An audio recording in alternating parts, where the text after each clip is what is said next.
Greetings, man. Welcome aboard. Stuart Charles here, HomeStudioBasics.com, helping you make sound decisions. So, before we get started, like the video, comment, subscribe to the channel, and heck, even join the Patreon if you really think I'm a funny guy. You know what? You're a funny guy.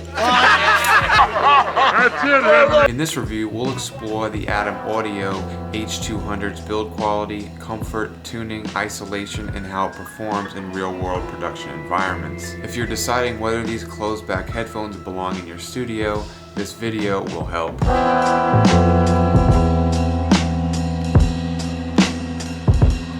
Weighing around 0.5 pounds, the orthodox passive H200 is small and compact, but feels rather sturdy. The 40mm moving coil drivers contain a diaphragm made out of PEEK, P-E-E-K, polyether ether ketone, which supposedly offers a balance of rigidity, lightweight, and temperature stability. Boasting ABS plastic, anodized aluminum yokes, and replaceable memory foam with faux leather encasing, the H200 seems incredibly robust for the price point despite its light stature. These yokes feel great to adjust and will accommodate most fatheads. That said, if you have a dome the size of Ed Big Head, you're shit out of luck. Mr. Big Head.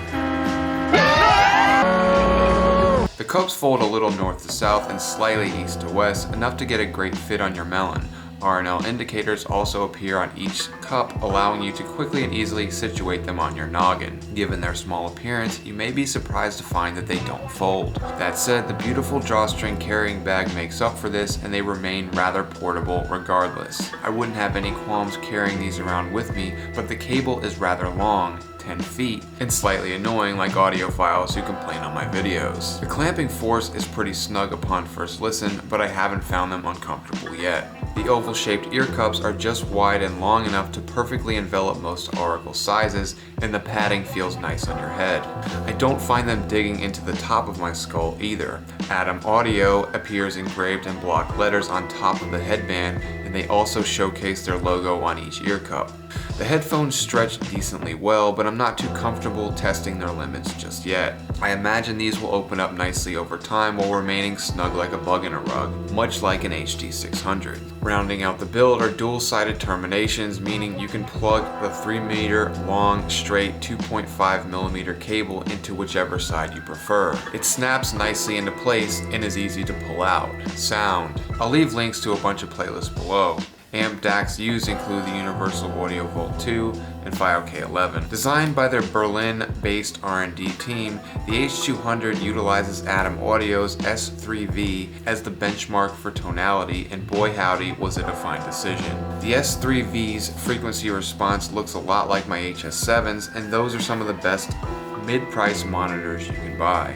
Bass. If you're familiar with this blog, you'll know I have a zero-tolerance policy for bloated low-end trash and or boosting 200 to 300 Hz into oblivion. It's not how you tune bass, and I won't stop saying it until I'm dead and buried. And even then I'll say it. Thankfully, the H200 avoids these pitfalls, all not muddying up the crucial regions, instead opting for a mostly neutral response across the board and some subtle emphasis in the all-important 60 to 90 Hz area, i.e. the most relevant information of the low end. Because I'm a producer who's been EQing beats for many years, the bass is the first thing I notice in a headphone, and I can tell within 5 seconds if it was done right. The H200 was done right like Vinny's Steakhouse, so just grab a side of fries and you're golden. Adam's patent-pending internal airflow system within the cups is said to help control this low-end response, and I'm pretty damn sure it does considering how clear and articulate bass notes sound. In fact, you may be slightly puzzled when listening to music because it sounds a bit foreign, as if you're getting a true glimpse into what the artist was doing. This was apparent on Chuck Stranger's Ali's Roadie Shop, among others. This can be both a good and bad thing, as it kind of separates good mixdowns from poor ones. So, the bass has impact but never sounds bloated or cheap, but it's also incredibly revealing, a hallmark trait of the headphones' overall sound. In other words, the H200 has exemplary resolution for the price point, matching pound for pound FiOS FT1, which also sits at a similar price of around $150. You'll start to notice subtle sounds and instruments in the background that evoke a sense of realism and make the listening experience enjoyable. Mid-range, treble, and resolution. Speaking of resolution, the mid-range is handled very well too.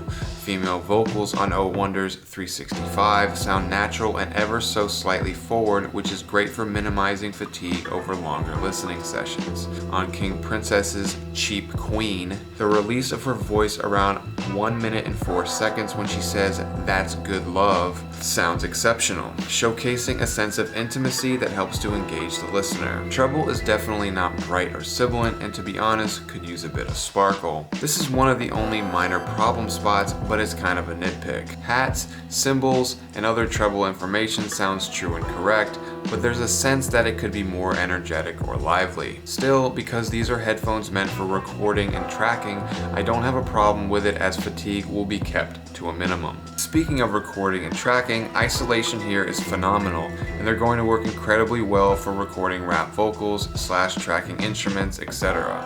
The closed nature of the H200, coupled with its great isolation, ensures you won't have to worry about bleed and the audio from your recording seeping into the mix. Time will tell whether I prefer the H200 or FT1 for rap, but I will update the article linked below as I record more tracks. Soundstage. Soundstage is about average and probably slightly below. In many ways, these remind me of an HD600 due to their narrow imaging and somewhat closed-in sound. This is to be expected to some degree, but the FT1 is much better in this regard and sounds somewhat significantly more open. Amplification. Still, the H200 at 32 ohm impedance and 97.5 decibel sensitivity isn't hard to drive and works well out of pretty much anything.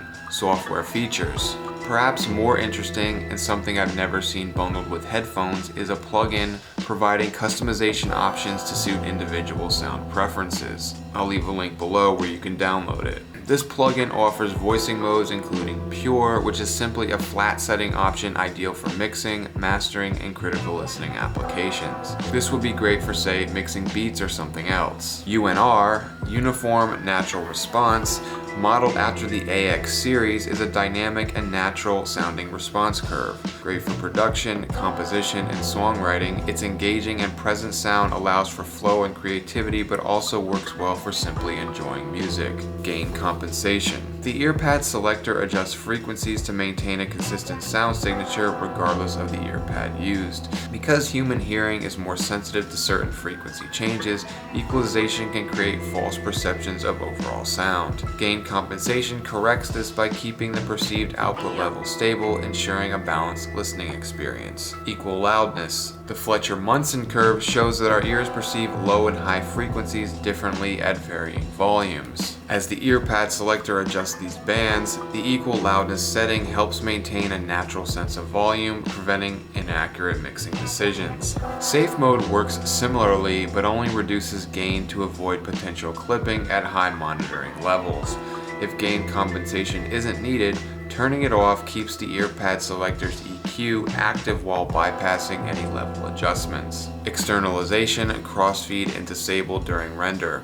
Headphones create an unnatural stereo image since each ear only hears its respective channel, unlike loudspeakers where sound naturally blends. Externalization uses crossfeed techniques to simulate a more realistic stereo experience, making it easier to transition between headphones and speakers. However, since this processing is meant for monitoring, it should be disabled during rendering to ensure an accurate final mix. Final verdict. Adam Audio's H200 is a fantastic closed-back studio headphone with tight bass, clear mids, and a neutral, honest sound signature ideal for tracking and critical listening.